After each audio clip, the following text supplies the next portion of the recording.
एक बार गेट बंद कर दो आप।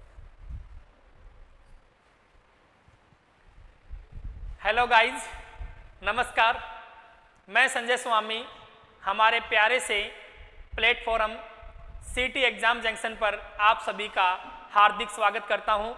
साथियों, मैथ में हमारा टॉपिक परसेंटेज का चल रहा था, जिसमें 2 क्लासें हो चुकी हैं। आज हमारी 3rd क्लास है। हमने छोटी छोटी 3 बातें पढ़ी थी। यदि आप वो 3 लॉजिक तैयार कर लेते हैं तो सीजीएल लेवल तक आपको परसेंटेज के टॉपिक में कोई प्रॉब्लम नहीं आएगी।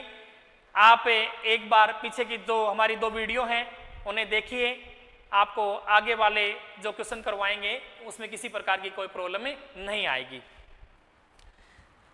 देखिए, एक छोटा सा क्वेश्चन मैं आपको बोलता हूं, अभी लेटेस्ट एग्जाम में आया हुआ है। 1% के हाफ का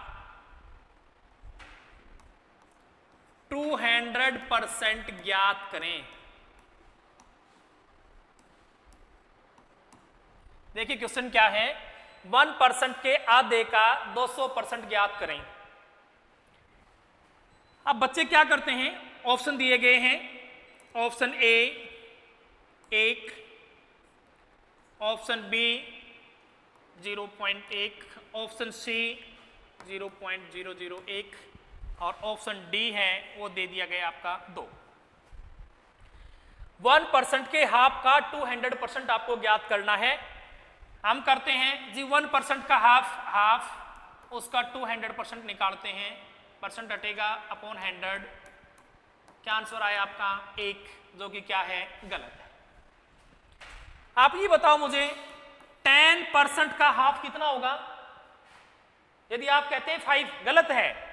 10% का हाफ होगा 5%। आप संख्या में कैसे बता रहे हैं? मैंने कहा 20% का हाफ कितना होगा, तो आप बताएंगे सर 20% का हाफ होगा 10%। 30% का हाफ कितना होगा सर 15%। 30% का आधा होगा 15%। तो यहां पे आपको देखना था 1% का आधा। 1% का आधे का मतलब है आधा %, और उसका 200% ज्ञात करना है। अब आप जैसे परसेंटेज हटाएंगे, आप इसके अपॉन क्या लिख सकते हैं सर, 100 लिखेंगे। 1/2 के नीचे भी 100 और 200 के नीचे भी 100। तो आपका आ जाएगा, तो उसे काट देता हूं मैं इसे। यह आ गया हमारा 1/100 और 1/100 का मतलब है 0.01। कौन सा आंसर होगा आपका? बी। काफी छोटी सी बात थी, लेकिन थोड़ा सा ध्यान नहीं देते हैं, इसलिए हमारे पर्सन क्या हो जाते हैं, गलत हो जाते हैं। आज आपको 2-3 छोटे छोटे लॉजिक बताता हूं, उन पे थोड़ा सा ध्यान दीजिए, आपके हर टॉपिक के अंदर काम आएंगे।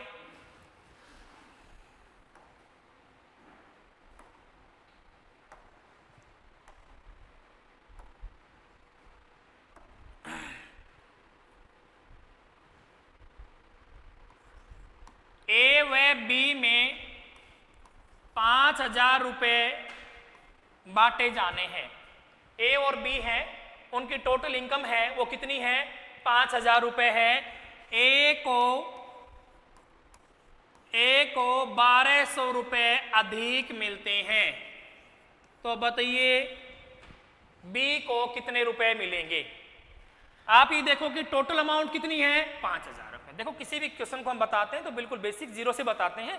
आप एक बार थोड़ा सा ध्यान दीजिए, फिर एग्जाम में कैसे पूछता है एग्जामिनर, वो एग्जाम्पल भी आपको देंगे। आपने कहा सर ए और बी हैं और दोनों में 5000 रुपए बांटे जाने हैं। ए को 1200 रुपए अधिक मिलते हैं। कोई एक्स वाई मत मानिए, यहाँ पे 3 कैंडिडेट होंगे, 4 होंगे, 5 होंगे, उनमें हम संख्याओं को कैसे डिवाइड करते हैं। ये कहता है कि 1200 रुपए ए को अधिक मिलते हैं, तो सबसे पहले अधिक वाले को दे दीजिए। 5000 रुपए का 1200 रुपए मैंने ए को दे दिया। अब 5000 में से 1200 घटाएंगे, कितना बचेगा आपका सर? 3800 रुपए बचेंगे। और 3800 को दोनों में अब क्या कर लेना है, हमने पहले अधिक वाले को दे दिया है, तो जो भी बचा है उसे बराबर बराबर डिवाइड करेंगे। आपने 2 में डिवाइड करना है 2 से करेंगे, 3 में करना है 3 से डिवाइड कर देंगे। आप देखते हैं सर एक कैंडिडेट को कितने मिलेंगे, 1900 रुपए ए को और मिल जाएंगे और 1900 रुपए बी को। अगर ए का पूछेगा तो ए का आ जाएगा 3100 रुपए और बी का पूछेगा तो कितना आ जाएगा आपका 1900 रुपए। यहां तो कैंडिडेट 2 थे, कैंडिडेट 2 से ज्यादा हो सकते हैं। उस कंडीशन में क्या करोगे, देखिए मेरे पास 3 कैंडिडेट हैं, ए, बी और कौन है हमारा सी। ए को बी से 60 रुपए अधिक मिलते हैं। ए को बी से 60 रुपए अधिक, बी को सी से 40 रुपए अधिक मिलते हैं। तीनों बी को सी से 40 रुपए अधिक, ए को बी से 60 रुपए अधिक मिलते हैं।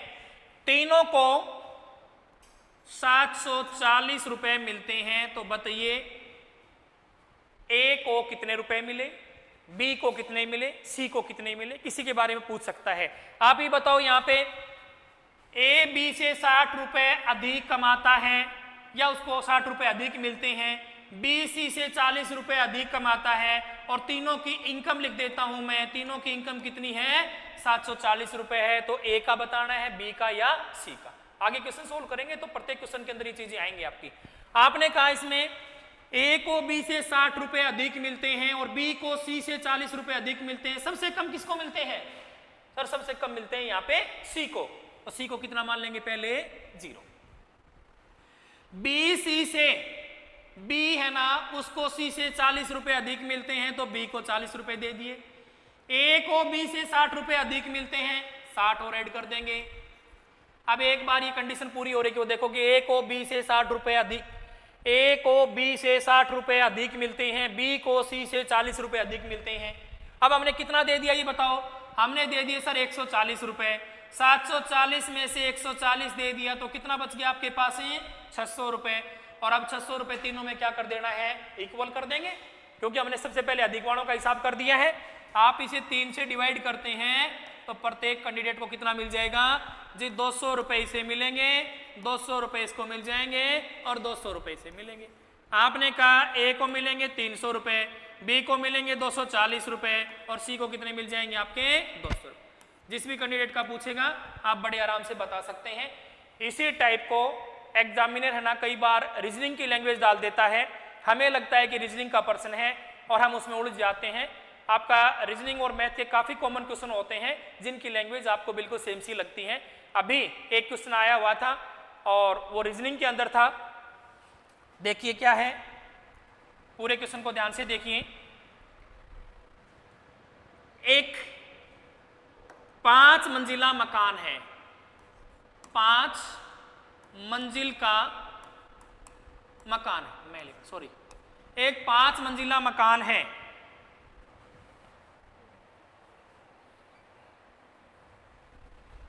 एक 5 मंजिल का मकान है, उसमें प्रत्येक अगली मंजिल पे पिछली मंजिल से, प्रत्येक अगली मंजिल पे पिछली मंजिल से 10 सीढ़ियां अधिक हैं।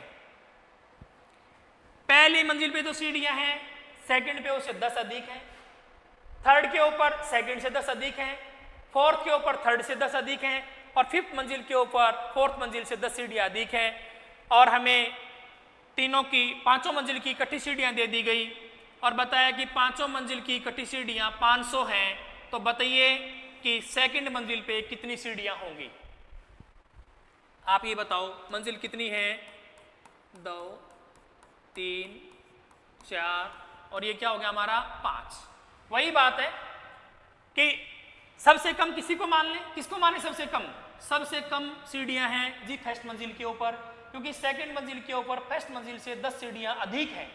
आपने कहा सर फर्स्ट को क्या मान लें 0, इसको 10, इससे 10 अधिक है 20, ये इससे 10 अधिक है 30, ये इससे 10 अधिक है, कितना आ जाएगा 40, 40 और 30 70, 70 और 20 90, 90 और 10 कितना हो गया हमारा 100, 100 सीढ़ियां होगी। 100 आप इसमें से घटा दीजिए, आपके पास कितनी सीढ़ियां बच गई 400। मंजिलें कितनी है 5। देखो पहले अधिक वालों को दे दिया, जो बचे उसको बराबर बांट लीजिए। बेटा ये लैंग्वेज है ना अलग अलग टॉपिकों में आएगी, मैं अगर इसी के ऊपर क्वेश्चन कराने लगा तो आप देखेंगे हर टॉपिक के अंदर ऐसा एक क्वेश्चन जरूर मिल जाता है, आपको एक लैंग्वेज ऐसी जरूर मिल जाती है। इसलिए आपको लैंग्वेज को सीखना है, न कि आपको टाइपों को रटना है। आपने कहा इस 400 को हम 5 से डिवाइड करते हैं तो कितना आ गया हमारा 80। अब 80 80 और ऐड कर देता हूं 80, देख लीजिए हमारी कंडीशन पूरी होती है कि नहीं। पहली मंजिल पे कितनी सीढ़ी है 80, दूसरी पे कितनी है 90, 10 ज्यादा है कि नहीं। इस पे कितनी है 100, इस पे कितनी है 110 है, और इस पे कितनी है 120 है। सभी को जोड़ेंगे तो कितना आएगा आपका 500, और प्रत्येक अगली मंजिल के ऊपर कितनी सीढ़ियां अधिक, आपकी 10-10 सीढ़ियां अधिक है। ठीक है, एक लॉजिक और लेते हैं फिर हम क्वेश्चन स्टार्ट करेंगे। देखो, कई बार हम मार्केट से कोई वस्तु खरीदते हैं और वस्तु के मूल्य में यदि कुछ गिरावट आ जाती है, उसका मूल्य कुछ कम हो जाता है या उसके मूल्य में वृद्धि हो जाती है, तो आप ये बताइए कि हमें मार्केट में पैसे अधिक खर्च करने होंगे या नहीं। मैं 500 रुपए में पहले एक जूते का जोड़ा खरीदता था, अब की बार मैं दुकान पे गया तो 20% का डिस्काउंट चल रहा है। मैं 500 रुपए खर्च करता हूं और 500 रुपए में एक जूते का जोड़ा आता है। 500 रुपए खर्च कर रहे हैं और उसमें एक जूते का जोड़ा आता है।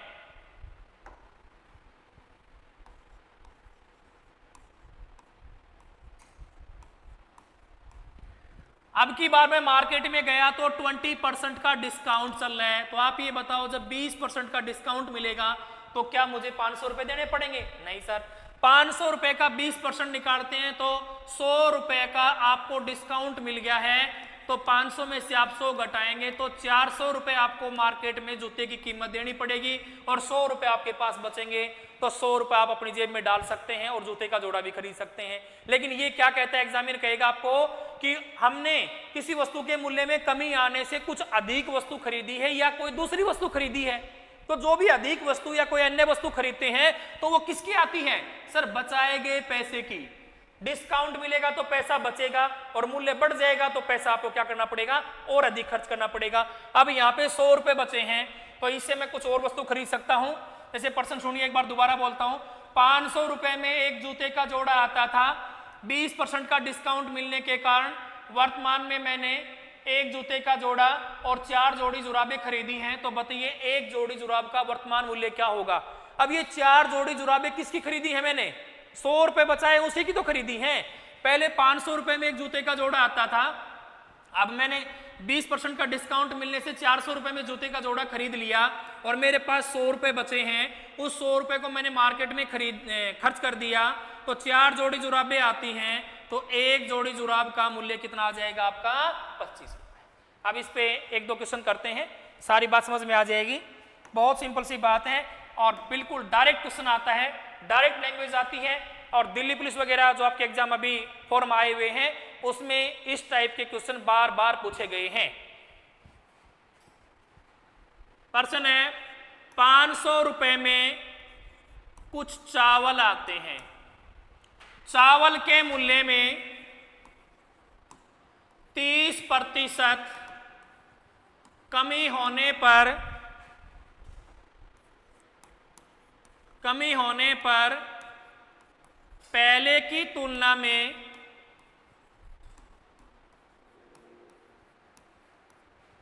10 किलोग्राम चावल अधिक आ जाते हैं। कितने किलोग्राम चावल अधिक आए हैं? 10 किलोग्राम चावल अधिक आ जाते हैं। तो बताइए चावल का वर्तमान मूल्य क्या होगा? प्रश्न क्या है? देखो, इसकी लैंग्वेज को कई बार अलग अलग तरीके से बोलता है कि मैं मार्केट में कुछ चावल खरीदता हूं 500 रुपए में, यदि उसके मूल्य में 30% की कमी आ जाती है तो पहले की अपेक्षा मैं 10 किलोग्राम चावल अधिक खरीद सकता हूं। तो चावल का वर्तमान मूल्य बताइए। या आपको पहले अमाउंट बता सकता है या अमाउंट आपको बाद में बता सकता है। तो यहां पे आपको सिर्फ लैंग्वेज को देखना है कि 500 रुपए में पहले कुछ चावल आते थे, मुझे नहीं पता कितने आते थे, उसके मूल्य में कितनी कमी आई है?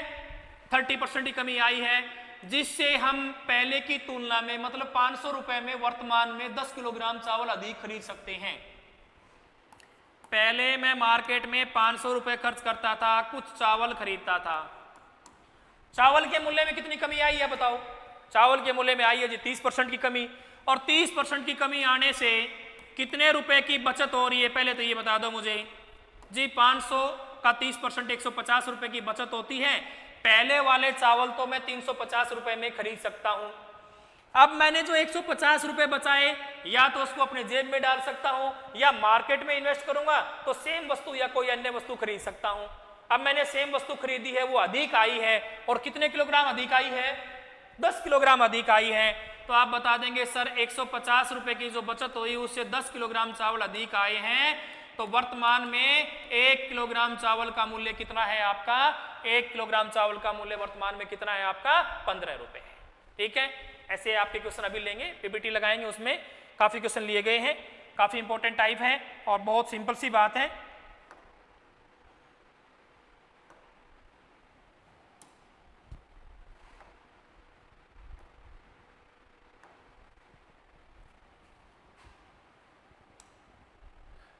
अब क्वेश्चन लेते हैं।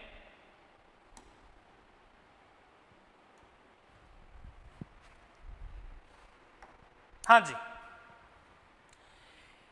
एक तरबूज का वजन, हमने 30 क्वेश्चन कंप्लीट कर लिए थे, 31 नंबर क्वेश्चन से देखेंगे। एक तरबूज का वजन 10 किलोग्राम है जिसमें 90% पानी है। 10 किलोग्राम वजन टोटल है जिसमें 90% पानी है, तो 10% क्या है उसमें? तरबूज है। ठोस तरबूज की बात हो रही है। ठोस तरबूज उसमें 10% है। 4 दिन के बाद कुछ पानी का वाष्पीकरण हो जाता है तथा अब उसमें 70% पानी शेष बच जाता है, तो बताओ कितने किलोग्राम पानी का वाष्पीकरण हुआ? जब तरबूज में वाष्पीकरण होगा तो उसमें क्या होगा? पानी का वाष्पीकरण होगा, न कि तरबूज का। ठीक है, तो यहां पे कहता है कि एक तरबूज का वजन 10 किलोग्राम है। टोटल वजन कितना है? टोटल वजन है जी 10 किलोग्राम, उसमें 90% पानी है। उसमें बताया गया है कि पानी 90% है, तो पानी कितने किलोग्राम है? 9 किलोग्राम पानी है। और जो तरबूज है ना वो कितने किलोग्राम है आपका? 1 किलोग्राम है। एक तरबूज है, उसमें ठोस तरबूज और पानी है, तो पानी उसमें बता रहा है 90% 9 किलोग्राम और तरबूज उसमें बता रहा है 1 किलोग्राम। तो आपने देखा कि 4 दिन के बाद कुछ पानी का वाष्पीकरण हो जाता है, अब उसमें 70% पानी शेष बचता है। 70% पानी शेष बचता है। अब ये बताओ कोई भी संख्या है उसकी टोटल वैल्यू कितनी होती है? 100%। उसमें 70% पानी है, तो तरबूज कितना परसेंट है जी? तरबूज 30% है। मैं कहता हूं कि हमारी कक्षा में लड़कों की संख्या है ना वो 60% है, तो लड़कियों की संख्या कितनी आ जाएगी आपकी? 40%, क्योंकि टोटल सारे बच्चे बैठे हुए हैं वो सारे कितने हैं सर? 100% हैं। अब आप यहां कहेंगे कि 70% पानी है, 30% तरबूज है। अब वर्तमान में आपको पता है कि पानी की कमी हुई है, तरबूज हमारा सेम 1 किलोग्राम ही बचा हुआ है, मतलब ठोस तरबूज 1 किलोग्राम ही है। तो 1 किलोग्राम है, उसका परसेंटेज कितना बता रहा है? 30%। पिछले 2 क्लासें आप ढंग से देख लीजिए, दोनों क्लासों में आपको जो बातें बताई गई अगर वो आपने समझ लिया है तो पूरे टॉपिक में आने वाले किसी क्वेश्चन के अंदर आपको कोई प्रॉब्लम नहीं होनी है। आपको ऐसा कंटेंट जो पैसे में नहीं मिलेगा वो फ्री में दिया जा रहा है। इसलिए अगर साथियों आपको क्लास अच्छी लगती है, कंटेंट अच्छा लगता है, तो हमारे चैनल को सब्सक्राइब करें, वीडियो को शेयर करें और लाइक करें। आपका एक लाइक हमें अच्छा मोटिवेशन देता है और हम आपके लिए और अच्छा कंटेंट लेके आएंगे। इसलिए हमारी मेहनत के बदले में हम आपसे कुछ ज़्यादा नहीं मांग रहे हैं, हम आपसे एक हमारे चैनल को सब्सक्राइब करें, लाइक करें और अपने साथियों को शेयर करें। लाइक करने का, सब्सक्राइब करने का और शेयर करने का कोई पैसा नहीं लगेगा। यहाँ पे आपने देखा कि 1 किलोग्राम जो तरबूज है ना वो कितना परसेंट है आपका? 30% है। तो 1 किलोग्राम का पता लग गया, अगर आप 30 से डिवाइड कर देंगे तो किसकी वैल्यू आ जाएगी सर? 1% की वैल्यू आ जाएगी। आप टोटल निकाल लीजिए, हमारे पास वेट कितना बचा हुआ है, टोटल बताना है वर्तमान में, तो मल्टीप्लाई क्या हो जाएगा? 100। हमारे पास वर्तमान में 10/3 किलोग्राम, 3 सही 1/3 किलोग्राम टोटल तरबूज बचा हुआ है। पहले कितने किलोग्राम था? 10 किलोग्राम। 10 किलोग्राम का 3 सही 1/3 किलोग्राम बचा है। इसमें से जैसे माइनस करेंगे तो आप बता देंगे सर 6 सही 2/3 किलोग्राम, इतने किलोग्राम उसका पानी का वाष्पीकरण हुआ है। तो कौन सा ऑप्शन है आपका? डी आंसर आ जाएगा। कौन सा आएगा हमारा? D answer. देखो काफी इंपॉर्टेंट क्वेश्चन है। एक तरबूज का वजन 10 किलोग्राम है। हमारे पास है ना टोटल जो तरबूज है वो कितने किलोग्राम है? 10 किलोग्राम है, जिसमें एक बताया है पानी और दूसरा क्या बता रहा है इसके अंदर आपका? तरबूज, जिसमें पानी और तरबूज है। अब कहता है कि जो आपका तरबूज है ना वो कितने किलोग्राम बता रहे हैं? 10 किलोग्राम, जिसमें 90% पानी है। 90% पानी है तो पानी कितने किलोग्राम है बेटा आपका 9 किलोग्राम। और तरबूज कितना है आपका, तरबूज है जी 1 किलोग्राम। कुछ समय के बाद पानी का वाष्पीकरण हो जाता है और तरबूज है ना वो बचता है, पानी कितना बचता है, वाष्पीकरण हो जाता है, अब उसमें 70% पानी बच जाता है। अब ये बताइए पानी उसमें 70% बचा है तो तरबूज कितना बचेगा उसके अंदर 30%। अब आपके पास है ना एक जानकारी कंप्लीट है कि हमारे पास 1 किलोग्राम ठोस तरबूज है, उसका कोई वाष्पीकरण नहीं हुआ है। वाष्पीकरण किसका हुआ है, जो भी कमी हुई है, जो भी चेंज हुआ वो पानी का हुआ है। इसलिए याद रखें कि 1 किलोग्राम जो तरबूज है वो कितना परसेंट है, प्रेजेंट में 30% है। तो 1% की वैल्यू कैसे निकालेंगे, 1/30। और आपको टोटल बताना है वर्तमान में तरबूज कितना बचा हुआ है सारा, जिसमें पानी और तरबूज दोनों। तो आप कहेंगे सर 10/3 किलोग्राम बचा हुआ है। और 10/3 किलोग्राम हमारे पास टोटल है, 10 किलोग्राम पहले था, अब 10/3 है। तो आप ये बताइए कि हमारे पास टोटल कितना हो गया। अब 10 में से 10/3 आप माइनस करेंगे तो आपका 3 एलसीएम आ गया, तो ये आ जाएगा हमारा 30 - 10 20/3 किलोग्राम पानी का वाष्पीकरण हुआ है। और 20/3 कौन सा है, आपका आंसर है डी। कौन सा आंसर है हमारा, डी। एक दो बार खुद करके देखेंगे, बड़े आराम से, इतने सिंपल वे में बातें बताई जा रही हैं। मैं कहता हूं यदि आप है ना 10-15 दिन क्लासेस लेते हैं, एक बार आपने मेथड को कैच कर लिया तो कोई नहीं लगेगा सूत्र और सही आएगा उत्तर। इन एक बार सूत्रों को हटा के देखिए, जिन सूत्रों को आपने रटा है। और मैथ में, मैं कहता हूं मैथ और रीजनिंग के अंदर या किसी भी सब्जेक्ट में कंपटीशन लेवल में तो आपको क्रैमिंग करनी ही नहीं है। आप रट्टाफिकेशन को छोड़ देंगे तो आप बहुत आगे चले जाएंगे।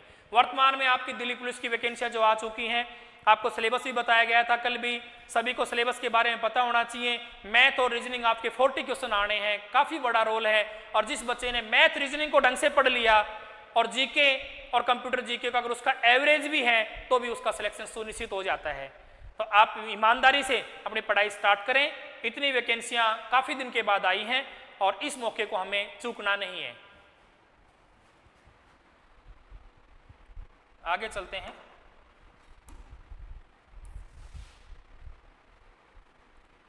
अब देखिए, आपने अगर पिछली 2 क्लासें ली हैं तो थोड़ा सा हम फटाफट क्वेश्चनों को लेते हैं, काफी इजी क्वेश्चन आएंगे।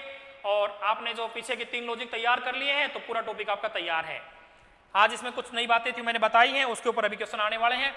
पहली संख्या दूसरी संख्या से 25% अधिक है। पहली संख्या दूसरी संख्या से 25% अधिक है। अगर दूसरी 100 है तो पहली कितनी है, 125। अब कहता है तथा तीसरी संख्या दूसरी संख्या से 50% अधिक है। पहली संख्या दूसरी संख्या से 25% अधिक है और तीसरी संख्या दूसरी संख्या से 50% अधिक है। तीसरी संख्या दूसरी संख्या से 50% अधिक है। ये 100, ये कितना हो जाएगा, 150 हो जाएगा।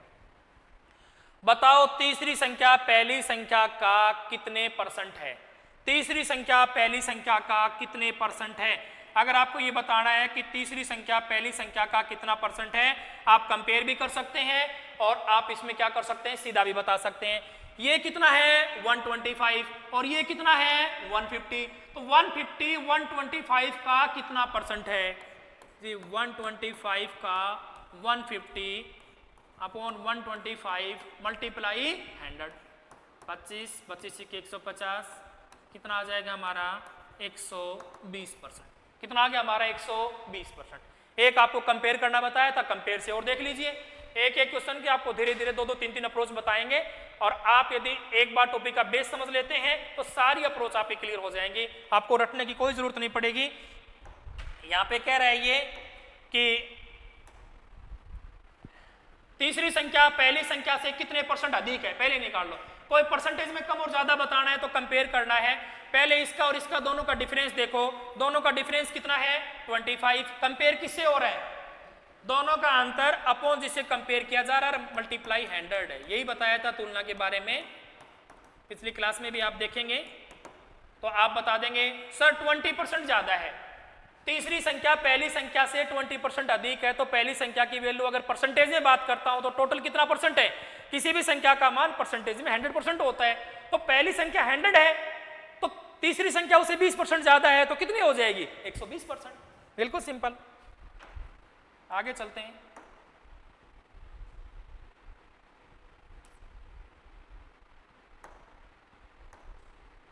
देखिए, किसी वस्तु के मूल्य में पहले 10% की वृद्धि, उसके बाद 20% की वृद्धि की गई है, अंतिम बढ़ा हुआ मूल्य 33 रुपए हो जाता है, तो बताइए उसका स्टार्टिंग मूल्य क्या था। आप ये बताओ मुझे, किसी वस्तु के मूल्य में पहले 10% की वृद्धि की गई है, फिर उसके मूल्य में 20% की वृद्धि की गई है, परसेंटेज में कितनी बार परिवर्तन हुआ है? 2 बार।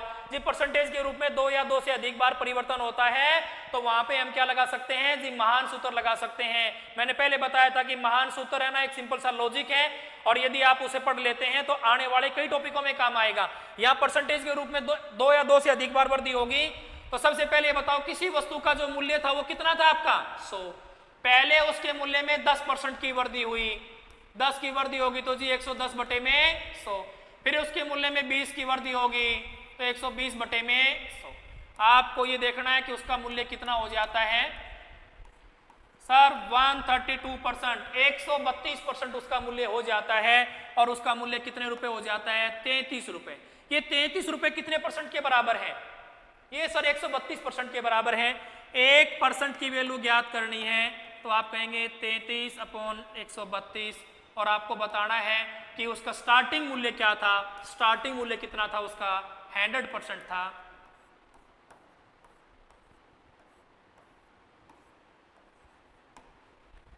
(75/3), 3 दूनी 6, 1, 3 5 15, उसका जो स्टार्टिंग मूल्य था वो कितना था आपका? 25 रुपए। देखो बेटा, परसेंटेज के रूप में 2 या 2 से अधिक बार परिवर्तन हो, सीधा महान सूत्र लगा देंगे। किसी भी वस्तु का स्टार्टिंग वैल्यू होती है 100%, पहले उसको 10% बढ़ाया गया तो आपने लिखा 110/100, फिर उसको 20 बढ़ाया गया तो 120/100। अब आपको देखना है कि इन दोनों परिवर्तन के बाद उसका जो मूल्य है ना वो कितना परसेंट हो जाता है? सर इन दोनों परिवर्तन के बाद उसका मूल्य है वो हो जाता है हमारा 132%। 132% हो जाता है। कितने रुपए हो जाता है? 33 रुपए हो जाता है। ये 33 रुपए कितने के बराबर है? 132% के बराबर है। तो 33 बटे में 132, और आपको पहले वाला मूल्य बताना है, मल्टीप्लाई 100 करेंगे तो कौन सा आ जाएगा आपका? 25 आ जाएगा। 1-2-4 क्वेश्चन महान सूत्र के पिछले वीडियो में जो बताए हैं, अगर आप उनको करके देख लेंगे तो मैं कहता हूँ कई टॉपिकों में काम आएगा। आप धीरे धीरे टॉपिक देखते जाइए, हम आपको बार बार बताएंगे कि इन छोटे छोटे लॉजिकों को आप अच्छे लेवल के क्वेश्चन में कैसे अप्लाई करेंगे और सेकंडों में कैसे आंसर ज्ञात करेंगे। प्रश्न को सोल्व करना और टाइम में सोल्व करना सबसे बड़ी बात है। आप यदि 5 सेकंड के प्रश्न में 2 से 3 मिनट का टाइम लगा रहे हैं तो एग्जाम में आपको 5-7 क्वेश्चन ऐसे मिलते हैं, अगर आप उनमें उलझ जाते हैं तो आपका समय क्या है? कंप्लीट हो जाता है और क्वेश्चन कभी पूरे नहीं होते। इसलिए प्रश्न को समय में हल करना सीखिए।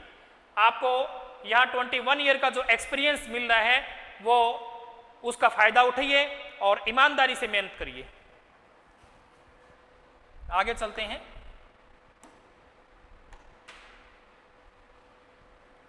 किसी वस्तु के मूल्य में पहले 10% की वृद्धि, सॉरी ये तो वही क्वेश्चन चेंज नहीं किया हमने। किसी उपकरण के मूल्य में प्रति वर्ष, किसी उपकरण के मूल्य में प्रति वर्ष 20% का ह्रास हो जाता है। हर वर्ष कितने परसेंट का उसमें डेप्रिसिएशन होता है? किसी उपकरण के मूल्य में प्रति वर्ष 20% का ह्रास हो जाता है, डेप्रिसिएशन हो रहा है, तो 3 वर्ष के बाद उस उपकरण का अवमूल्यन हो जाएगा। मतलब उसका मूल्य कितना कम हो जाएगा? अवमूल्यन होने का मतलब क्या? उसके मूल्य में कितनी कमी आएगी, परसेंटेज में बताना है। आप ये बताओ किसी वस्तु का मूल्य कितना होता है? सर 100 होता है। परसेंटेज की बात कर रहा हूं मैं।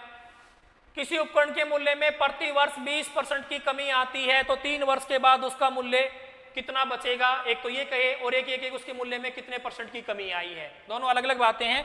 आपको जहां भी परसेंटेज के रूप में 2 या 2 से अधिक बार परिवर्तन होता है, महान सूत्र अप्लाई करेंगे। 20% की कमी आती है 80/100, फिर 20 की कमी आई है 80/100, आपने लिखा 80/100। 3 बार कमी आई है 1 2 3 1 2 3, 512/10, 51/51.2%।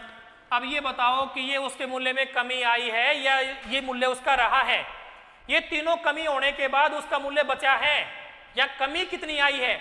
100 की वस्तु है ना वो 51.2 की बचती है, तो आपकी कमी आती है 100 में से आप 51.2 अगर माइनस करते हैं तो आपका कितना बच जाएगा 48.8। कौन सा आंसर आ गया आपका ए। किसी वस्तु का जो मूल्य है वो कितना है हमारा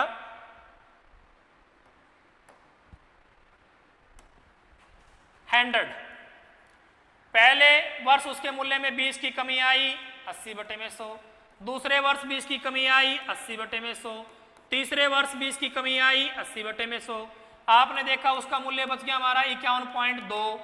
100 का 51.2 होता है, तो आप देखेंगे उसके मूल्य में कितनी कमी आई 48.8। दोनों बातें अलग अलग हैं और ऑप्शन के अंदर दोनों दिया गया है, आप जल्दबाजी में इसे ओके कर देंगे और गलत हो जाएगा। उसके मूल्य में कितने % की कमी आई ये आंसर, उसका मूल्य कितना बचेगा, कितना आएगा आपका 51.2%।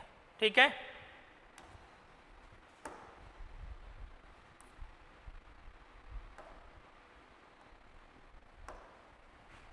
ए का वेतन बी के वेतन का 40% है, ए का वेतन बी के वेतन का 40% है, तथा बी का वेतन, ए का वेतन बी के वेतन का 40% है तथा बी का वेतन सी के वेतन का 25% है। ए का वेतन कितने, इसमें तो प्रिंटिंग में मिस्टेक होगी। ए का वेतन बी के वेतन का 40% है तथा बी का वेतन सी के वेतन का, एक बार यहां सी लिखिए, सी के वेतन का 25% है। तो बताइए ए का वेतन सी के वेतन का कितना % है। एक बार यहां सी लिख लेते हैं, देखेंगे सी के बारे में पूछ रहा है या बी के बारे में, कोई नहीं, टाइपिंग में मिस्टेक होगी। ए का वेतन बी के वेतन का 40% है तथा बी का वेतन सी के वेतन का 25% है। हम यहाँ पे सबसे पहले किसे मान लेते हैं, सी को। तो यहाँ कह रहा है कि बी का वेतन सी के वेतन का 25% है, ये भी हो गया हमारा। ए का वेतन बी के वेतन का 40% है, आप इसका 40% निकालेंगे कितना आ जाएगा आपका 10। देखो पर्सन को सुने, ए का वेतन बी के वेतन का 40% है और बी का वेतन सी के वेतन का 25% है, तो ए का वेतन सी के वेतन का कितने % है। इसमें ए का वेतन सी का पूछ सकता है या बी का वेतन पूछ सकता है कि ए का कितना है या सी ए का कितना है, कंपेयर भी कर सकते हैं और आप डायरेक्टली बता सकते हैं कि कितना % है। मैं एक बार निकालता हूं कि ए का वेतन सी के वेतन का कितना % है। ए अगर 100 कमाता है, ए अगर 10 है और सी कितना 100 है, तो ये इसका कितना % हो जाएगा हमारा 10%। कौन सा आंसर आ गया आपका बी। यहाँ पे आप सी लिख लेंगे, ए का वेतन बी के वेतन का 40% है, बी का वेतन सी के वेतन का 25% है, तो ए का वेतन सी के वेतन का कितने % है। ठीक है, यहां पे भी सी लिख लेना और यहां पे भी सी लिख लेंगे, आपका आंसर आ जाएगा।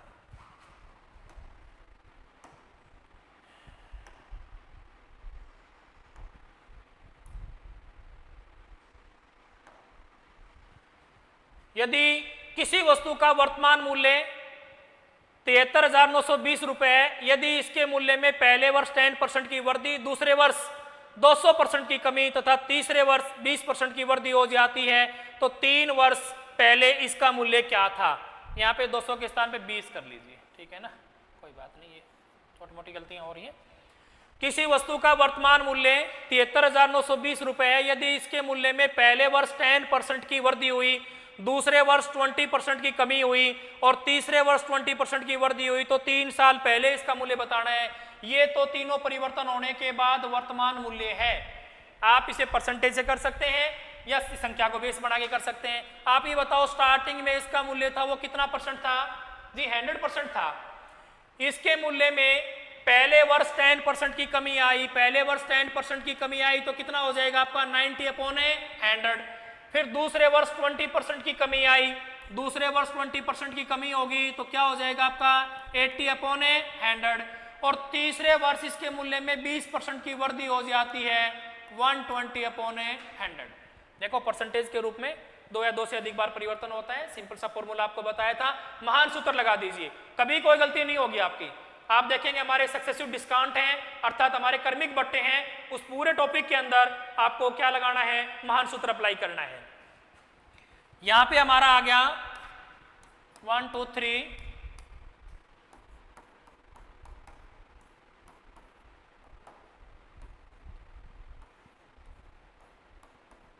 आपका वस्तु का मूल्य बचता हमारा 86.4।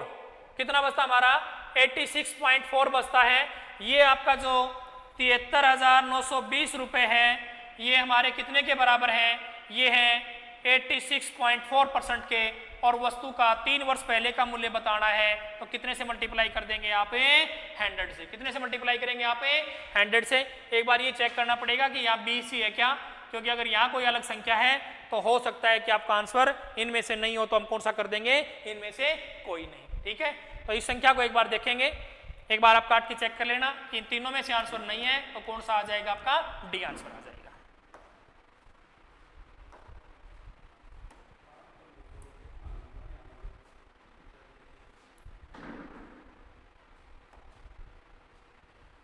राम ने अपनी आय का 4% किसी चैरिटी को दान दे दिया और शेष का उसने 10% एक बैंक में जमा करा दिया। अब यदि उसके पास 8,640 रुपए बचे हों तो उसकी इनकम बतानी है। किसी व्यक्ति की जो टोटल इनकम होती है वो कितनी होती है, हमारी 100% होती है। आपको पता है राम की जो इनकम है वो कितनी है, हमारी 100 है। 4% किसी चैरिटी में दान कर देता है, 4% उसने दान कर दिया, फिर जो बचा ना शेष उसका कितना 10% एक बैंक में जमा कर देता है। अब उसके पास इतने रुपए बचे हैं तो बताइए उसकी इनकम क्या थी। आपने कहा सर वो 100% कमाता है, 4% एक चैरिटी में दान कर देता है तो कितना बच जाएगा आपके पास, 96। 96 का 10% निकालेंगे 9 पॉइंट कितना आएगा आपका 6।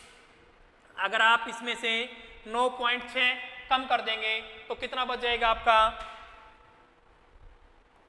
86.4। कितना बच गया हमारा 86.4।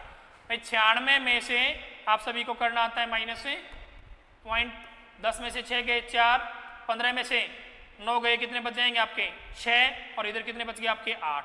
आपने बताया उसका मूल्य जो बचा है ना परसेंटेज में वो 86.4% के बराबर है। और कितने रुपए हमारे पास 8,640 रुपए। आप ये बताओ ये 8,640 है वो कितने परसेंट के बराबर है सर, ये 8,640 रुपए जो है ना वो हमारा 86.4% के बराबर है। आपको बताना है उसका प्रारंभिक इनकम क्या थी, तो आप इसका पॉइंट हटा देंगे, आपके पास उसकी प्रारंभिक अर्थात स्टार्टिंग इनकम आ जाएगी। स्टार्टिंग उसकी इनकम कितने रुपए थी हमारी 10,000 रुपए। दोबारा देखो यहां पे कह रहे हैं कि राम की कुछ इनकम है। आप कहेंगे सर राम की इनकम 100% है, 4% एक चैरिटी में दान कर देता है, कितनी बच जाएगी 96। शेष का 10% निकालेंगे 9.6। आप कहेंगे उसकी इनकम बच गई है 86.4% और उसकी जो बचत है ना वो 8,640 रुपए है, तो वो 86.4 के बराबर है। उसकी टोटल इनकम बतानी है, मल्टीप्लाई 100 करेंगे तो उसकी टोटल इनकम आ जाएगी। और टोटल इनकम कितनी हो जाएगी उसकी 10,000 रुपए। कितनी आएगी उसकी टोटल इनकम में 10,000 रुपए। आगे चलते हैं, सारी बातें आपने पढ़ ली हैं। आज आप ये मान लीजिए कि आपने जो पीछे पढ़े 2 क्लासों में उनकी प्रैक्टिस क्वेश्चन है, और आप यदि थोड़ी सी कोशिश करेंगे तो सारे क्वेश्चनों को आप आराम से सोल्व कर लेंगे। बलवीर अपनी इनकम का 20% बच्चों की शिक्षा पर, शेष का 40% भोजन पर। अब ये काफी इजी क्वेश्चन है जो आपने पहले पढ़ लिए, इसलिए इजी हो जाएंगे आपके लिए। आप इन्हें थोड़ा सा जल्दी करेंगे। देखो क्या कहता है, बलवीर अपनी इनकम का 20% बच्चों की शिक्षा पर। बलवीर की इनकम है वो कितने परसेंट है जी 100% है। 20% बच्चों की शिक्षा पे कितना बच गया उसका 80। शेष का 40 किसका 80 का 80 का 40% निकाल लेते हैं। 80 का 40 कितना आएगा आपका 32, 8 चौके 32। आपने 32% हमारा किस पे कर दिया उसने भोजन पर। शेष का 40% आया 32, 10 में से 2 गए 8, 7 में से 3 गए, कितने बच गए 4, 48% बचता है। और शेष का 50% क्या करता है वो कपड़ों पर। 48 का 50% कितना आ जाएगा आपका 24। ये उसने कपड़े खरीद लिए। अब उसके पास कितना बच जाएगा जी 24% उसकी बचत होती है। यदि उसकी वार्षिक बचत है ना वो इतने रुपए है, तो बताओ उसकी मासिक इनकम क्या थी। बचत वार्षिक दे रखी है और आपको बताना क्या है, उसकी मासिक बताना है। आराम से बता देंगे, थोड़ा लैंग्वेज पे ध्यान जरूर दें।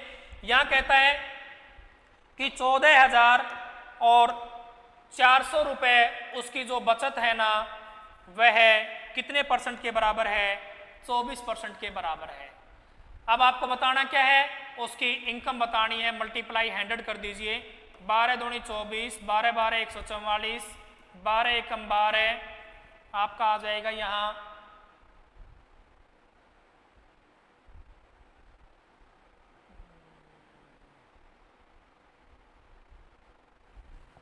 24% आ गया ना, तो 12 दूनी 24 और 12 12 144, 0 2 से काटते हैं, सॉरी 2 से काटना था, 2 छिके 12, कितना आ गया आपका? 600।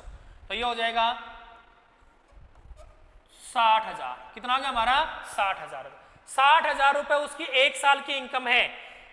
आपको ऑप्शन में एग्जामिनर 60,000 रुपये भी दे सकता है।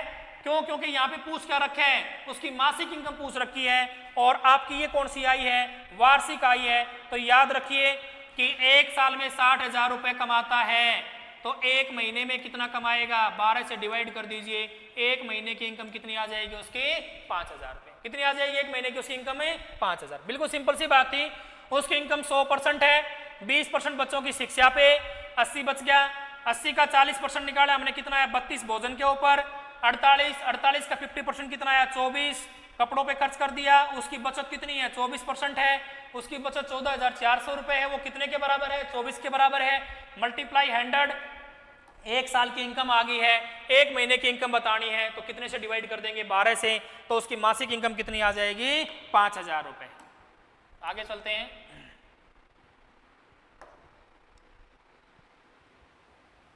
यदि कोई व्यक्ति अपनी इनकम का 40%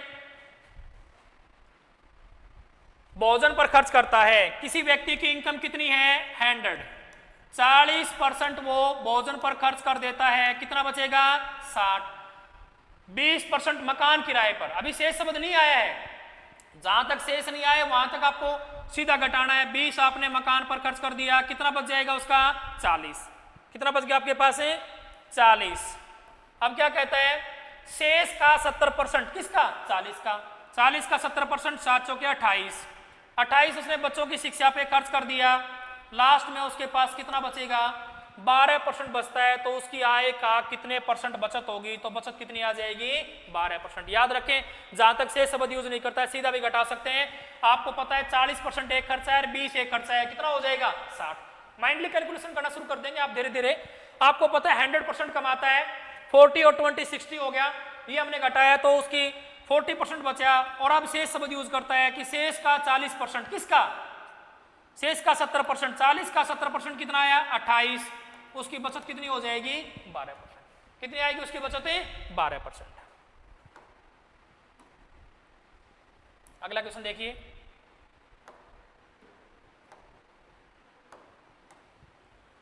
एक सीसा एस की खान में धातुओं की प्रतिशतता 60% है। अब धातुओं में रजत की प्रतिशतता है ना 3/4% है और शेष उसमें सीसा है। यदि खान से निकाले गए इस एस का द्रव्यमान 8,000 किलोग्राम है। जब संख्या दे रखी है तो फिर आपको 100 मानने की जरूरत नहीं है। ये कहता है कि टोटल जो है ना हमारे पास वेट कितना है, जो हमने खान से निकाला है ना जो भी वस्तु, वो टोटल कितनी थी आपकी?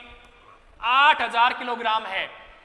एक शीशे एस की खान में धातुओं की प्रतिशतता कितनी है? 60%। इसमें मेटल कितना है? 8,000 का 60% निकालेंगे, ये आपका मेटल है, धातु है। 8,000 का 60% कितना आएगा आपका? 8 से 48, 4,800 किलोग्राम हमारे पास धातु है। धातु कितनी है आपकी? 4,800 किलोग्राम हमारे पास धातु आई है।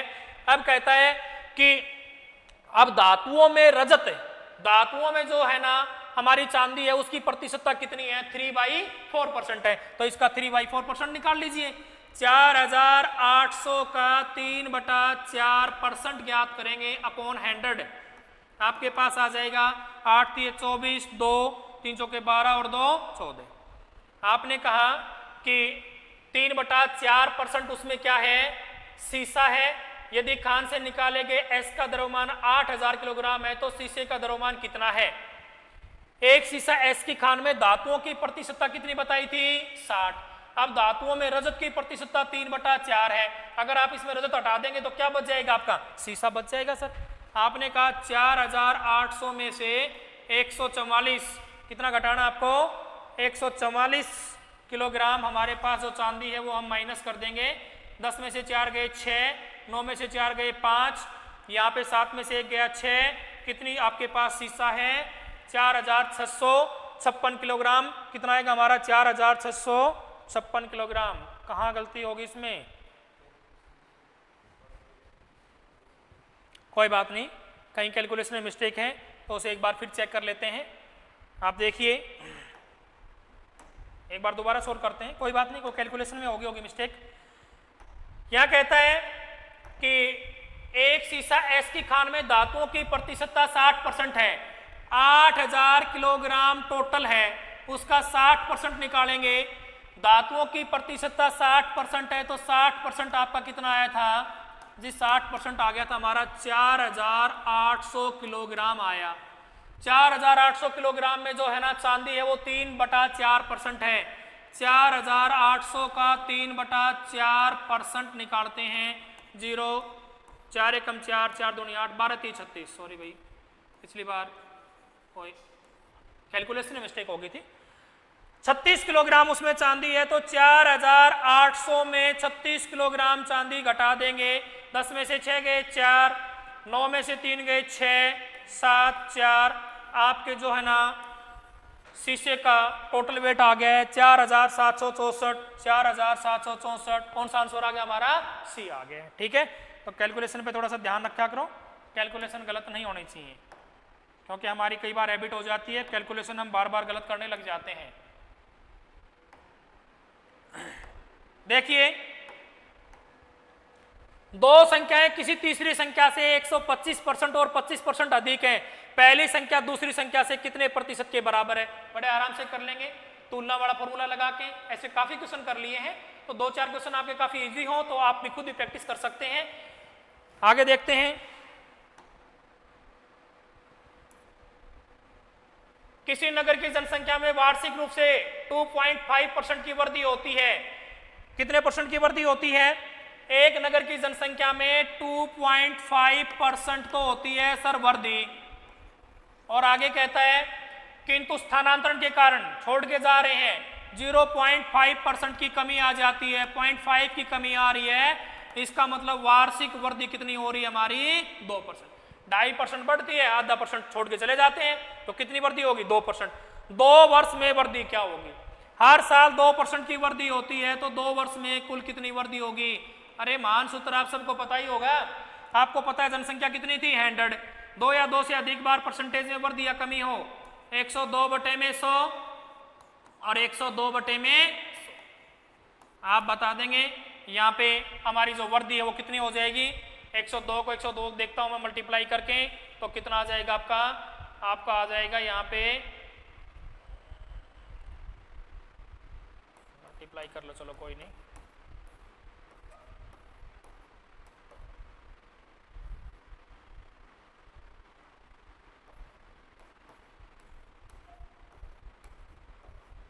ये आया है 10,404 अपॉन 100 है। 10,404 अपॉन 100 हम पॉइंट लगा देंगे 104.04, तो हमारी 100% जनसंख्या थी। वृद्धि पूछ रहा है तो वृद्धि कितनी आ जाएगी आपकी? 4.04% की। कितने की वृद्धि आ जाएगी? 4.04% की।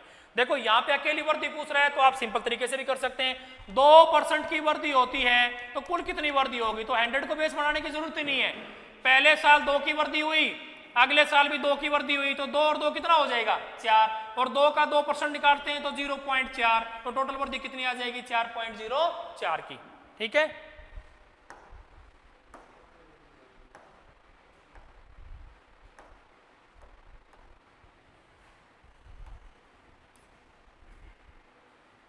किसी कक्षा में 72% विद्यार्थियों ने जीव विज्ञान, दोनों इकट्ठे कर दिए, एक बारी से हटाइए। 72% ने गणित लिया, प्रत्येक विद्यार्थी ने विज्ञान व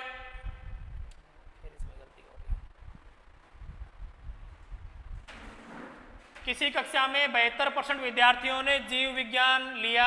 यदि प्रत्येक विद्यार्थी ने विज्ञान व 44% ने जीव विज्ञान तथा गणित में से कम एक विषय लिया ये कहना चाह रहा है एक कक्षा में 72% विद्यार्थियों ने मैथ सब्जेक्ट लिया है और 44% ने जीव विज्ञान बायोलॉजी सब्जेक्ट लिया है, और कहता है कि 40 विद्यार्थियों ने दोनों विषय लिए हैं और प्रत्येक विद्यार्थी के पास कम से कम एक सब्जेक्ट है। देखो इसे थोड़ा सा ठीक कर लीजिए। किसी कक्षा में 72% विद्यार्थियों ने गणित लिया और 44% ने जीव विज्ञान लिया, इसके बाद ये लैंग्वेज यहाँ आ जाएगी, तथा प्रत्येक विद्यार्थी ने गणित व जीव विज्ञान में से कम एक विषय लिया और 40 विद्यार्थियों ने दोनों विषय लिए, तो कक्षा में विद्यार्थियों की कुल संख्या क्या होगी। आगे पीछे लिख दिया गया इसे।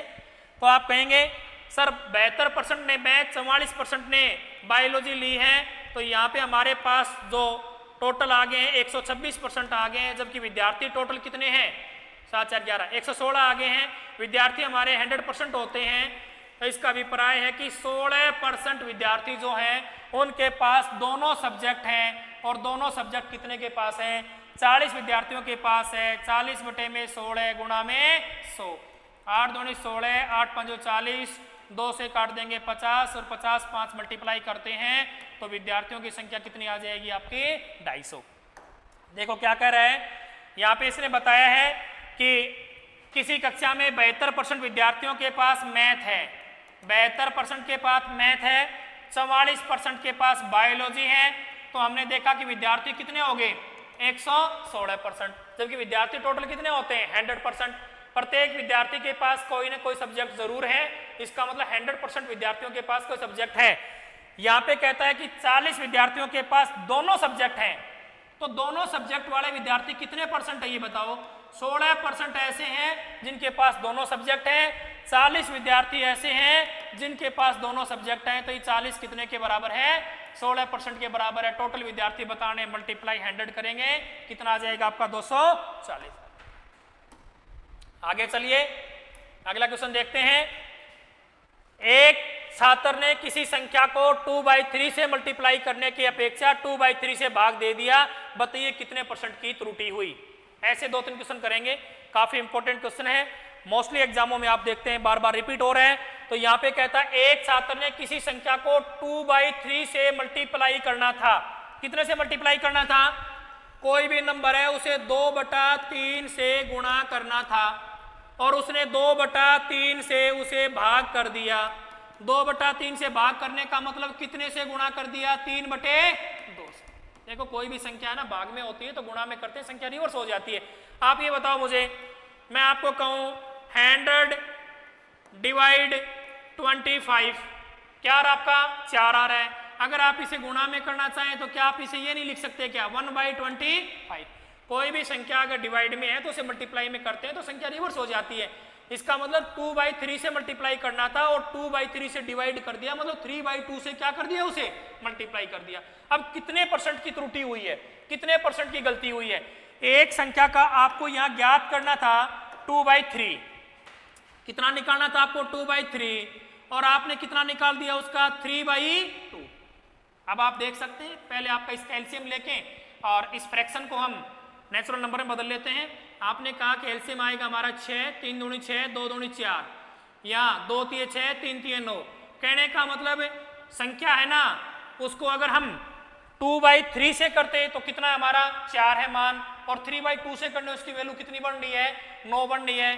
तो यहाँ पे 4:9 है, 9 4 से कितने परसेंट अधिक है उतनी ही त्रुटि हुई है। कंपेयर कर लें दोनों का अंतर, जिससे कंपेयर कर रहे हैं मल्टीप्लाई 100, आप बता देंगे 25, कितने परसेंट की त्रुटि हुई 125% की त्रुटि हुई। देखो कोई भी संख्या है उसे 2/3 से मल्टीप्लाई करना था और 3/2 से मल्टीप्लाई कर दिया, तो 3/2 2/3 से कितना परसेंट अधिक है कंपेयर करना है। आप फ्रैक्शन में कंपेयर कर लीजिए, सिंपल नंबर बना के कर लीजिए, सिंपल बनाएंगे तो आप एलसीएम ले लेंगे, इतनी सी बात है। एक क्वेश्चन ऐसा और देख लीजिए, देखो एक संख्या है, मैंने कहा कि उसको 3/5 से मल्टीप्लाई करना था और गलती से उसे 5/3 से मल्टीप्लाई कर दिया या 3/5 से डिवाइड कर दिया, एक ही बात है। एक संख्या को 3/5 से मल्टीप्लाई करना था, 3/5 से गुणा करना था, और उसको 3/5 से भाग कर दिया, मतलब 5/3 से गुणा कर दिया, तो बताइए संख्या के मान में कितने परसेंट की त्रुटि हुई। बस सिर्फ संख्याएं चेंज करिए, परसेंट यही है। आप कहेंगे सर ये इससे कितने परसेंट अधिक है, तो आप पहले इसका एलसीएम ले लीजिए ना, इन दोनों का डिफरेंस लेंगे, फिर किससे कंपेयर कर रहे हैं। फ्रैक्शन में थोड़ा टाइम ज्यादा लग जाता है। आपने कहा सर 5 3 15, संख्या की वैल्यू आनी चाहिए थी 9, मतलब उसका अगर रेशियो में देखें, आपकी मान लीजिए 9 वैल्यू आती है इसकी, और तो हमने कितना कर दिया 3 5 15, उसकी वैल्यू कितनी आ जाएगी। जहां संख्या की वैल्यू 9 बनेगी वहां पे उसको अगर इस तरीके से करेंगे तो कितनी हो जाएगी 25। अगर मान लीजिए ये संख्या 900 आती तो कितनी आ गई 2500 आ गई। तो ये 25 9 से कितना अधिक है, दोनों को कंपेयर करना है, तो 25 9 से कितना अधिक है, तो आप क्या करेंगे, दोनों का डिफरेंस कितना है 16, किससे 9 से। तो आपने कहा 25 और 16 आ गया ना हमारा, ठीक है, और मल्टीप्लाई क्या हो गया हमारा 100। तो आपको देखना है यहाँ पे कितने परसेंट की त्रुटि हुई है, आप बता देंगे आराम से कितने परसेंट की त्रुटि हुई है। तो यहाँ भी यही बताया गया था, 2/3 ज्ञात करना था और हमने उसका 3/2 ज्ञात कर लिया। आपका एलसीएम आया 6, 3 दूनी 6, 2 दूनी 4, 2 3 6, 3 3 9, 9 4 से कितना अधिक है। तो आपने कहा सर दोनों का डिफरेंस किससे कंपेयर कर रहे हैं 4 से, और मल्टीप्लाई क्या आ जाएगा आपका 100। तो आप कहेंगे कि कितने परसेंट की त्रुटि हुई 125% की। कौन सा आंसर आ जाएगा आपका, डी आंसर आ जाएगा। ठीक है, आगे चलो।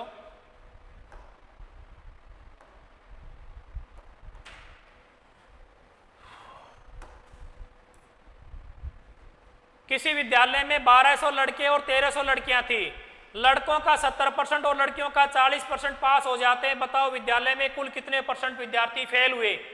अब अलग अलग बता के इकट्ठा पूछ रहे हैं आपसे, बहुत सिंपल सी बात है। क्या कह रहा है यहाँ पे, किसी विद्यालय में 1200 लड़के और 1300 लड़कियां हैं, लड़के कितने हैं 1200 और लड़कियां कितनी हैं 1300। पहले संख्या बताइए, एक विद्यालय में लड़के 1200 हैं और लड़कियां कितनी हैं 1300 हैं, टोटल बच्चे कितने हैं 2500, 2500 बच्चे हैं। अब कहता है लड़कों का 70%, लड़कों का 70% निकाल लीजिए, 1200 का 70 निकालेंगे, 12 सत्ते 84, कितना आ जाएगा आपका 840, और 1300 का 40% निकालेंगे, 13 चौके 52, कितना आ जाएगा 520। लड़कों का 70% और लड़कियों का 40% पास हो जाते हैं। अब पास होने वालों को मैं जोड़ लेता हूं, कितना है आपका 0 6 8 5 13, 1360 बच्चे पास हुए हैं। कितने बच्चों में से 2500 बच्चों में से 1360 बच्चे पास होते हैं। बताओ विद्यालय में कुल कितने विद्यार्थी फेल हुए, विद्यालय में कुल कितने प्रतिशत, यहां परसेंटेज से पूछ रखा है, कितने परसेंट विद्यार्थी क्या हुए फेल हुए। अब ये बताओ, आप अगर पास परसेंटेज निकाल लेंगे तो फेल का पता लग जाएगा, और अगर सीधा फेल निकालना चाहते हैं तो 2500 में से 1360 घटाएंगे, हम सीधा फेल परसेंटेज भी निकाल सकते हैं। यहाँ पे हमारे पास 2500 बच्चे हैं, उसमें 1360 बच्चे पास हुए हैं, अपॉन 2500 गुणा में कितना आ जाएगा 100, 25 5 125, कितना बच गया हमारा 11, 25 चौके 100, 10 और 25 चौके 100। आप कहेंगे सर 54.4% विद्यार्थी क्या हुए हैं पास हुए हैं। 100 में से 54 जाएगा 46, 46 में से 0.4 घटाएंगे तो 45.6% विद्यार्थी फेल हुए हैं। 45.6% विद्यार्थी क्या हो गया हमारे फेल हो जाते हैं। देखो इस पर्सन की लैंग्वेज है ना वो बार बार चेंज होती रहती है। इसी लैंग्वेज का एक क्वेश्चन और लेता हूं मैंने कहा कि हमारी कक्षा में 120 लड़के हैं, लड़के कितने हैं 120 और लड़कियां कितनी हैं 60। बताइए कक्षा में लड़कियों का परसेंटेज कितना है। हमारी कक्षा में 120 लड़के हैं और 60 लड़कियां हैं, तो लड़कियों का कक्षा में परसेंटेज बताना है। आप सोचते हैं 120 में से 60, नहीं ये गलत हो जाता है। 120 लड़के हैं 60 लड़कियां हैं, टोटल बच्चे कितने हैं, लड़कियां टोटल में से हैं न कि 120 में से हैं। यहां आपको टोटल में ध्यान देना है। पिछली बार भी हमने देखो 1300 और 1200 को जोड़ा, टोटल में से कितने पास हुए, टोटल में से कितने फेल हुए। आप कहेंगे कि यहाँ पे 180 बच्चे हैं, 180 में से लड़कियां कितनी हैं? 60। तो आप लड़कियों का कक्षा में परसेंटेज बता सकते हैं, लड़कों का ही बता सकते हैं। आपने यहाँ 60 थी 180, आप देखेंगे 33.3% लड़कियां हैं, तो लड़के कितने परसेंट हैं? सर लड़के आ जाएंगे हमारे 66.6%। भाई आपका है ना 66.66% लगा लीजिए, 33.33% लड़कियां हैं। या आप कहेंगे सर 2/3 लड़के हैं और 1/3 क्या है? इसमें लड़कियां हैं। इसलिए टोटल को बेस बनाना है, न कि किसी एक संख्या को। ठीक है,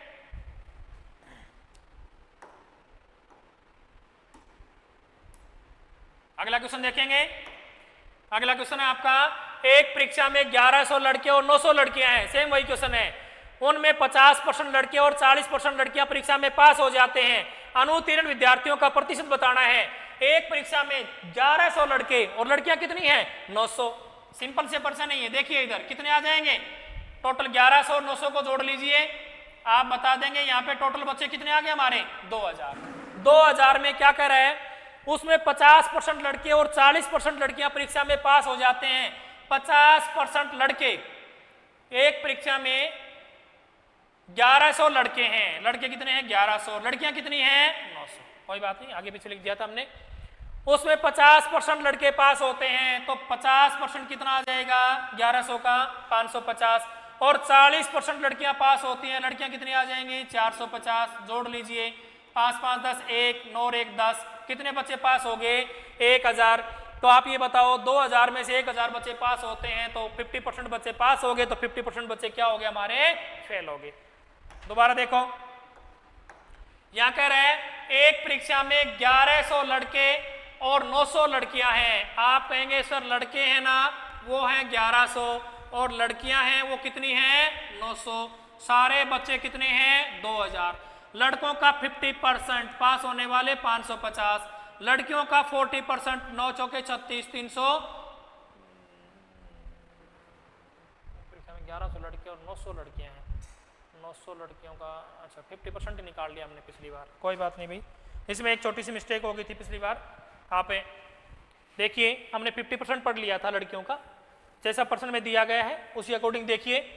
एक परीक्षा में 1100 लड़के और 900 लड़कियां हैं, लड़कों का 50% कितना आएगा? 550 और लड़कियों का 40% कितना आ जाएगा? 360। पास होने वाले बच्चे आ गए 6 5 11 1 8 1 9, 910 बच्चे पास हुए हैं। 2000 में से 910 बच्चे पास होते हैं, अपॉन 2000 गुणा में 100। आप देखेंगे कि यहाँ पे है ना 2 चौके 8, 1 2 5 10, 45.5% बच्चे पास होते हैं। तो बताइए फेल होने वाले कितने हैं? तो फेल होने वाले कितने आ जाएंगे आपके? 44.5%। कितने आएंगे? 44.5%। पिछली बार हमने ये लड़कों का 50% और लड़कियों का 50% पढ़ लिया था।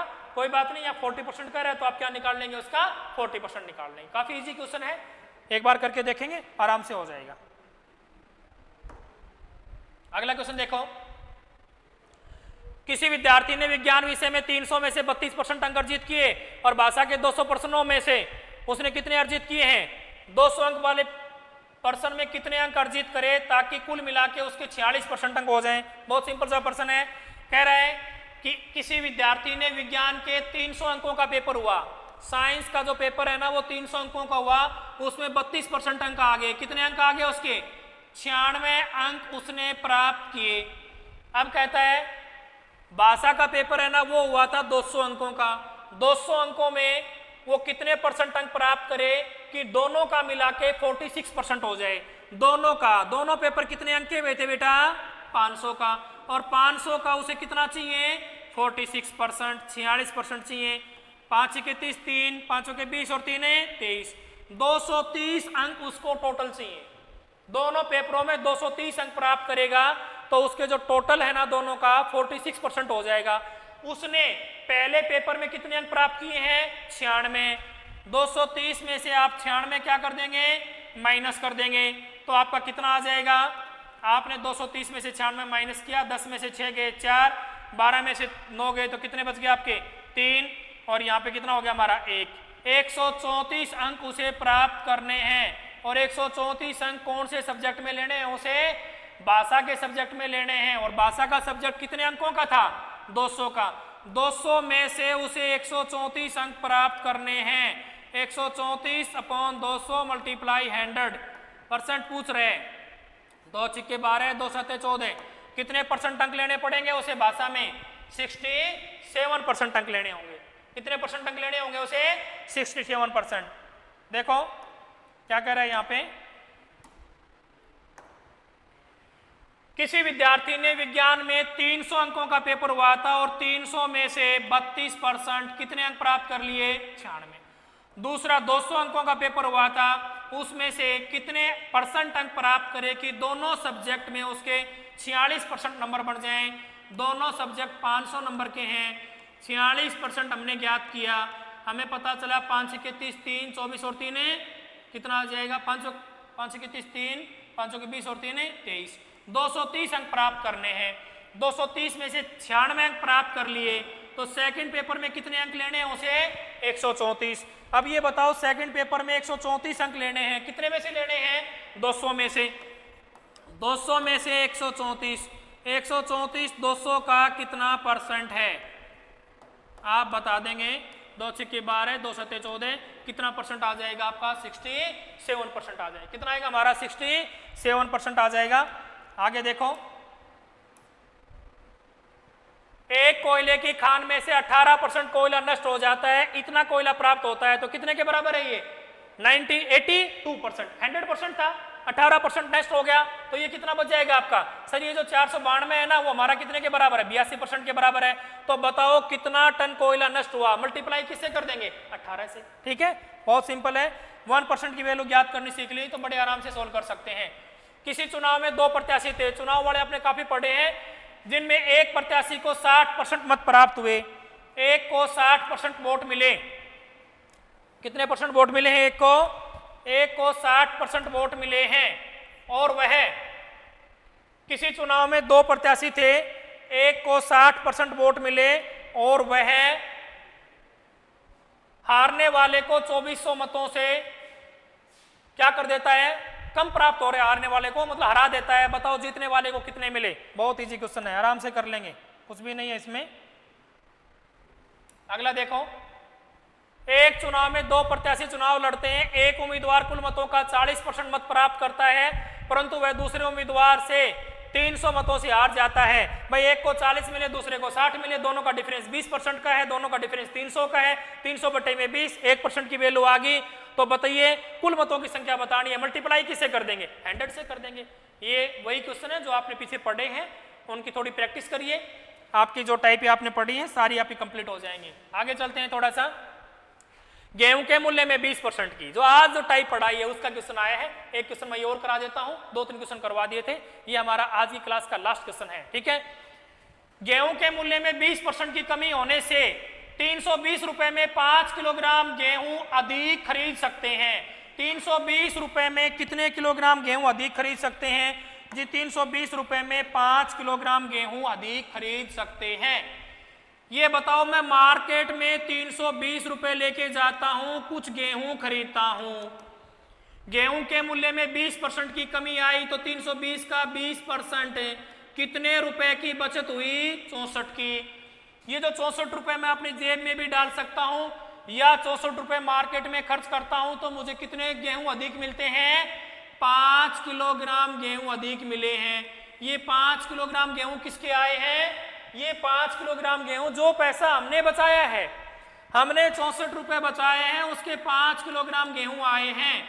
5 एकम 5 1, 5 दूनी 10, 4, 5 अठे 40। गेहूं का वर्तमान मूल्य 12.8 रुपए किलोग्राम है। गेहूं का आरंभिक मूल्य बताना है, स्टार्टिंग वैल्यू बतानी है। अब तो उसके मूल्य में 20% की कमी आ चुकी है, तो आप ये बताओ पहले उसका मूल्य कितना परसेंट था 100% और वर्तमान मूल्य उसका कितना परसेंट है 80%। आप बताएंगे 12.8 रुपए है ना, वो 80 के बराबर है, पहले वाला बताना है तो गुणा में 100। इसका पॉइंट हटाते हैं, 2 0 से 2 0, 8 एकम 8 बच के 4, 8 से 48, गेहूं का स्टार्टिंग जो मूल्य था वो कितने रुपए किलोग्राम था आपका? 16 रुपए प्रति किलोग्राम। ऐसे 2-3 क्वेश्चन पीछे भी करवाए हैं और इसमें 2-4 क्वेश्चन और भी आएंगे। आज हमारी 3rd क्लास थी और हम चाहते हैं कि अगली एक क्लास में इसमें बची हुई जो भी आपके टाइपें हैं, लॉजिक हैं, उन सभी को प्रैक्टिस करें और अच्छे से उनको सीखें। साथियों, आपको यदि हमारा कंटेंट अच्छा लगता है तो आप गुरु दक्षिणा के रूप में हमारे चैनल को सब्सक्राइब करें, लाइक करें और अपने साथियों को शेयर करें। हम आपको विश्वास दिलाते हैं कि आपको जो पैसे देके भी कंटेंट नहीं मिलेगा उससे कई गुना बेटर कंटेंट फ्री में मिलेगा। हमारी क्लासें लगातार चलेंगी, यूट्यूब पे आपको डेली क्लासें मिलेंगी और हम अभी दिल्ली पुलिस का एक नया बैच स्टार्ट करने जा रहे हैं जिसमें सारी लाइव क्लासें होंगी और आपका जो टाइम टेबल बनाया जाएगा उसी शेड्यूल में आपको क्लासें मिलेंगी। साथियों, जो बड़े बड़े प्लेटफॉर्मों पे आप घूमते रहते हैं उससे कई गुना बेटर आपको कंटेंट मिलता है, तो आप अपने साथियों को जरूर शेयर और सब्सक्राइब करें। धन्यवाद। जय हिंद।